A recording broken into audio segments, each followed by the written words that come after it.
2019 was an exciting year for Port Canaveral. Let's take a look back at some of our accomplishments this past year. This year we were thrilled to be named World's Best Cruise Port by Global Traveler magazine, which is a monthly top-rated business and leisure magazine that's read by everyone in the industry. We were picked because of the amount of service that we give, the new cruise facilities that we've created over the years, and our total dedication to total quality management and customer service. In 2019, Port Canaveral was recertified in the International Green Marine program. Green Marine is an environmental certification program. It looks at your existing programs and ways to improve them. We are one of 2 ports in Florida that are certified in the program. The sand bypass project that was completed in May and June of 2019 moved about 1.4 million cubic yards of sand from north of the inlet, placed it down on the beaches of Cape Canaveral and Cocoa Beach. It cost about $18 million. That was mostly paid for by the U.S. Army Corps of Engineers. We are the local sponsor for that project. The Corps is our partner. And the emphasis is to restore the beaches back to pre-inlet levels going back to 1951. Earlier this year, we were able to get a state grant to help us purchase a mobile harbor crane here in the port. It's the largest mobile harbor crane of its kind in the United States, and it gives us versatility to handle just about any type of cargo that we need to handle here at the port. North Cargo Berth 8 is constructed in mind as a multi-purpose berth for heavy lift cargoes as well as space components. Once it's completed, it will be able to accommodate vessels up to 850 feet in length. Cruise Terminal 3 is the largest program that Port Canaveral has ever undertaken at approximately $163 million. It's a 180,000 square foot terminal, and it's being built for Carnival Cruise Line's largest vessel that they've ever built, the Mardi Gras, which is their new XL class. It's a very exciting project for us. To Admiral Justice and the rest of the elected port commissioners here, thank you for your leadership, but even more so, for the steadfast and unwavering attention that you give to the stability of this port economically, environmentally, and socially for all of the port's stakeholders. The Royal Homecoming at Port Canaveral was another amazing day in 2019. We had Royal Caribbean's 2 magnificent ships, the Harmony of the Seas and the Mariner of the Seas, arrive on the same day. And we had a wonderful day of activities, including our whole community that came out to Jetty Park, waved signs, and waved both ships as they left the port.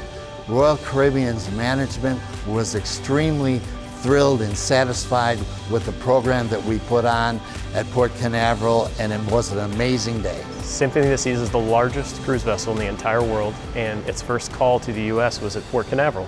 And the reason that Royal Caribbean decided to bring the vessel to Port Canaveral first was that they knew that we had the experience to process passengers in a timely and efficient manner. We've had a number of 6 cruise ship days up until this point, and we have some planned for the future as well. What that normally entails is 5 home-ported vessels and 1 port-of-call vessel berthed at a cargo dock, which in this case is North Cargo Berth 5.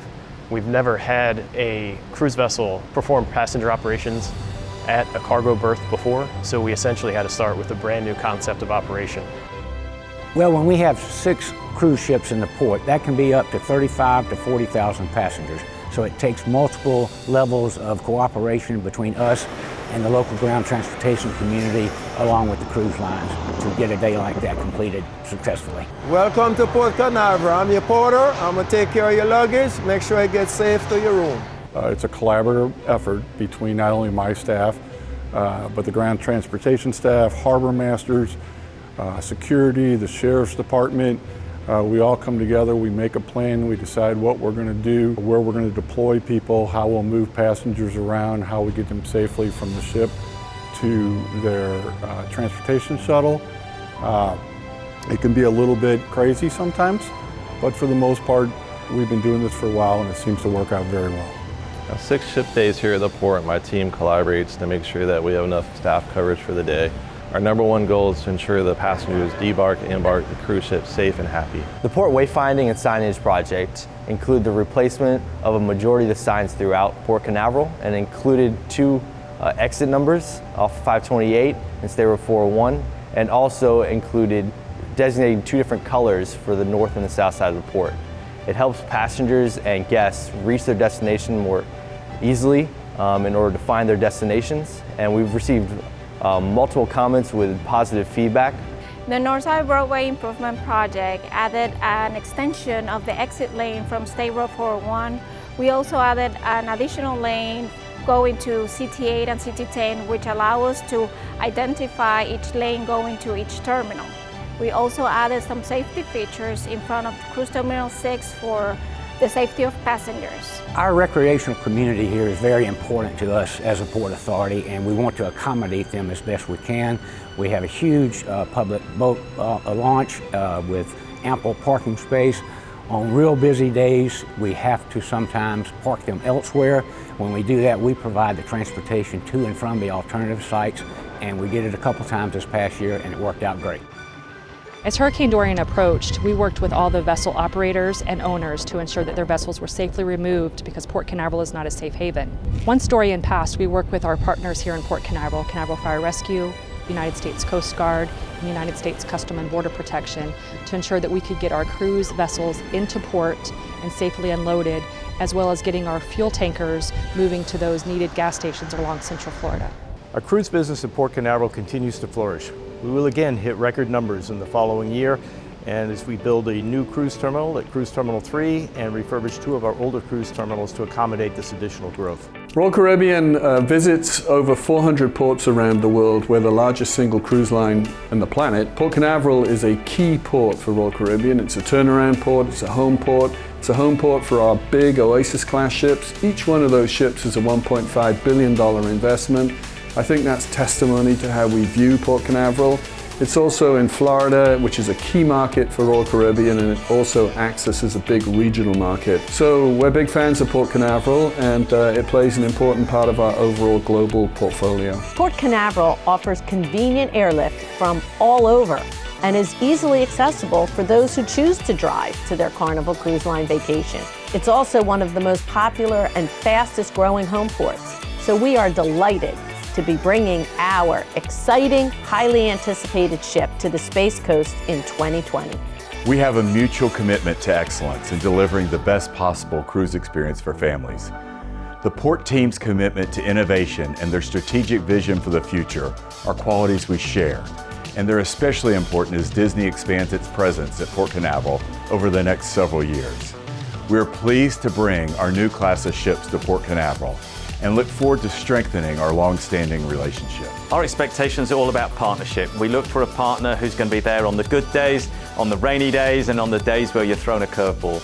And Port Canaveral are all of those things. They have a fantastic team, they listen to what we need, and when we need something to happen on the day, they're right there beside us. Victory Casino Cruises has been operating now a little over 8 years, and we're getting ready to celebrate our 3 millionth passenger. And Port Canaveral has provided us with the premier location throughout the entire United States to do this type of business. American Cruise Aid Logistics is in its 15th year of operations presently. We started as a very small company, basically providing last mile delivery services to Disney Cruise Line. Since then, we have grown to a client base of all the major cruise lines in Port Canaveral and many other ports in the United States. Last year, 2018, we broke a new record of multi-day passengers of almost 4.6 million. We expect this year those numbers to increase even more with the addition of the brand new Carnival Mardi Gras and the other additional ships that are coming on to Port Canaveral. Our future looks bright and will be continuing to grow for many years to come. Our cargo business remains strong. This is largely driven by the growth in Central Florida, large construction projects, housing developments, etc. Very strong on our bulk aggregate materials and our lumber supply coming through the port. With the addition of John Murray, the Port Director of the Port Authority, he's been very pro-cargo and attending with ASI personnel, myself and his cargo personnel. We've been able to attend conferences and get some more business to Canaveral based on new infrastructure that the port's done, that we've done, and it's been a good team for growth of cargo in Canaveral in conjunction with the Port Authority. Well, here at Seaport Canaveral, we've done a significant investment in partnering with the port as well. Back over 10 years ago, we built this facility to be able to enable and facilitate our suppliers' products going to the Central Florida market, which is a growing market. In January, we took possession of our new mobile harbor crane, which is considered the largest in the United States. This mobile harbor crane gives us the flexibility to handle cargoes such as bulk, break bulk project cargoes, which includes rocket boosters, as well as space components. Our mobile harbor crane is German built. She's mainly hydraulic. She weighs 1.4 million pounds. We're able to move her from pier to pier on our north side, and her capabilities in cargo, she's able to handle containers, 18 wide on a vessel. We're able to handle space equipment. We're able to handle generators, boats and yachts, lumber, break bulk items, and we find her with very good use here in our port. With larger vessels calling on Port Canaveral, North Cargo Piers 3 and 4 have become functionally obsolete due to their outdated pier designs. By reconstructing these piers, this will allow us to provide support to our current and future cargo partners. The North Cargo Berth 8 is our last unimproved area within the port, and over the last year and in the future we are working towards improving that. Over this last year we built a 900-foot bulkhead wall, and we are currently undergoing the upland paving portion, which is about 4 acres of heavy-duty pavement, and in addition to a 120-foot pier extension, which will maximize the use of that area for port cargo tenants. 2020 promises to be an exciting year for Port Canaveral. Once again, we will position ourselves with new berths, new terminals, and more growth as we become the first LNG port for cruise ships in North America. We are setting ourselves a stepping stone that will lead into a brighter and brighter future over the next several years. We're thrilled to be named the first North American cruise port to have LNG service at Port Canaveral. We're going to have at least 3 LNG ships here. We hope to expand that and add additional LNG ships and become the LNG port of the future. So in 2020, the first cruise ships in the United States will be fueled on LNG here at Port Canaveral. With that, we have started learning everything we need to know about LNG and training all of our personnel on LNG, including the local fire departments in the area. With that also, we're purchasing additional equipment to augment what we already have in place to make sure that we are prepared for anything. We started this project 3 years ago. This requires a lot of coordination with the agencies that regulate that activity, and we've been working closely with them throughout that entire period.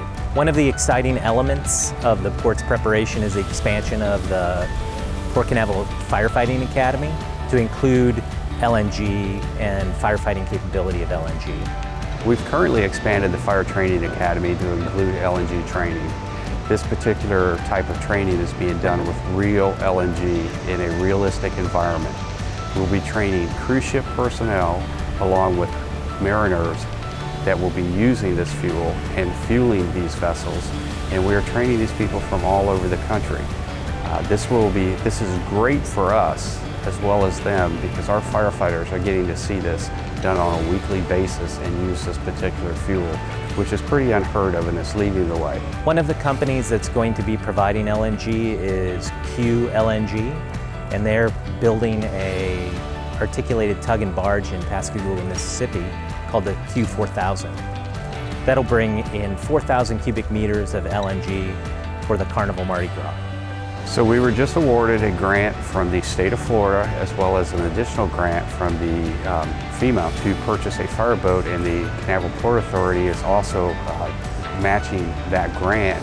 We will be purchasing approximately a $4.8 million fireboat. This particular boat is equipped with dry chemical agent, and that agent is specific to LNG. It's a great asset that will serve the port here long into the future. One of the items that I'm most proud of are the port partnerships with many organizations throughout the county and the region. such as the Sea Turtle Preservation Society, Keep Brevard Beautiful, Marine Resources Council, the Indian River Lagoon National Estuary Program, and others that we work with on not only special events, but also hosting volunteer events for folks to get out on coastal cleanups and get out and give back to the community. And it's something that I believe in personally, and the Port has taken a strong lead in out here in our Port community. What we're excited about with the Recreation Department is the development of a new Jetty Park campground store. What that'll allow us to do is deliver further wonderful guest service for the campers that come visit us during a very busy time. North Cargo Berth 8 has been designed to handle heavy lift cargo with up to 2,000 pounds per square foot capacity. The southern wall was designed to be removable in order to accommodate the pier extension, and then that pier extension will also accommodate an even further 180-foot pier extension down the road. North Cargo Berth 3 and 4 represent over a $70 million project. We are focusing currently on North Cargo Berth 3 at about $37 million. We're currently and actively pursuing federal grant, state grant funding, and other funding mechanisms for those projects. And we're very optimistic that we'll be able to begin construction on North Cargo Berth 3 by the end of the year 2020. In 2020, cybersecurity is going to be one of our most important technology initiatives that we have. But it's not just technology, it's really training our employees is going to be one of the main focuses. So our employees are the greatest target that we have, and equipping them with the right tools to help us defend against attacks will be number one. In addition, we're looking at utilizing facial recognition technologies to clear passengers through the cruise terminals. We've already started rolling those technologies out at Cruise Terminal 1 and have been extremely successful. Customers are clearing in record times, and it's improving customer experience. Cruise Terminal 3 is approximately 188,000 square feet. It has 1,700 seats, and it's going to have a second floor entranceway, which has a covered walkway that's going to be going from the parking garage directly into the cruise terminal. We started to plan this project several years ago. In fact, back in 2016 was the date of our first meetings where we began to contemplate Terminal 3. We knew that there would be many different components, many different teams, many different entities involved in CT3. And all along the way, we've seen some fantastic partners have brought their best game to the table. We really believe it's going to be a fantastic success for Port Canaveral and for Carnival Cruise Line as well. Cruise Terminal 3 parking garage is approximately 1,800 parking spaces. It has an elevated walkway that's going to be going from the third floor of the parking garage to the second floor entranceway to the terminal. The project's being built by a couple of very important local partners. Ivy's Construction is building a terminal for us. They've teamed with Finfrock to do the design build parking garage. And on the marine side, we have Rush Marine, and they're building that $38.6 million marine project for us. It's a very exciting project. It represents a substantial amount of temporary construction jobs, and we're very excited to be a part of that. Cruise Terminal 3 marine berth is approximately 1,300 feet long. It was designed by Jacobs Engineering with partners with Atkins. Rush Marine is the contractor. We're very excited about the Cruise Terminal 8 and 10 project for Disney Cruise Line. Disney Cruise Line has been a fantastic partner for the port for many years. And we're excited that they're re-cementing that partnership for years in the future as well. We'll be spending about $50 million on the Cruise Terminal 8 and 10 project through the terminals, a new passenger boarding bridge, and the marine works on that project. We'll be adding a new baggage processing facility. We'll be expanding the entrance area where people get picked up and dropped off.